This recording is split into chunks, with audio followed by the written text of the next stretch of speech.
Maef program ng probinsya padadong gihapon. Siya Mrs. Joji Tarpin, antang saligan nila ni Probinsya Governor Lyndon Barbers sa Nansican District Representative Bernadette Barbers, mi padangat sa ija nga Maef report kabahin sa mga pasyente na tagtabangan para sa mga hospital bills sa Caraga Regional Hospital gikan ng buyan ng Abril tuwing 2026. Laong ni Mrs. Joji Tarpin, sila Governor Barbers sanan siya Congresswoman Badit Barbers, wayay pili ang ilang pagtabang, wayay color coding, yay politika, yay pabor-pabor sa pagtabang sa mga pasyente tungod kaini na sayapi diliman kun ila. Sayapi manini sa gobyerno, ijo inibuhis na tagbalik sa katawan matod pa ni Governor Barbers.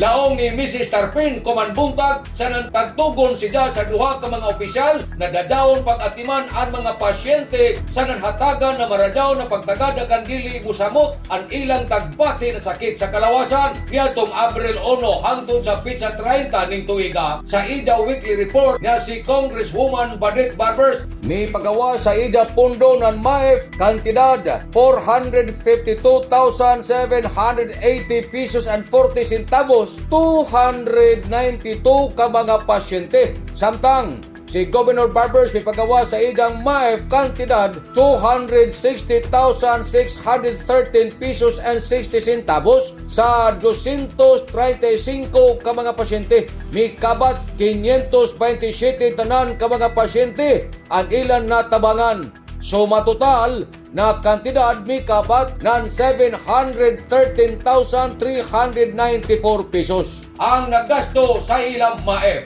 Nanukad gikan diri sa Kapitolyo, ini si Marictioners Marcon Simblats Mario Conales simulan mula og salamat, marajaw na adlaw natong tanan.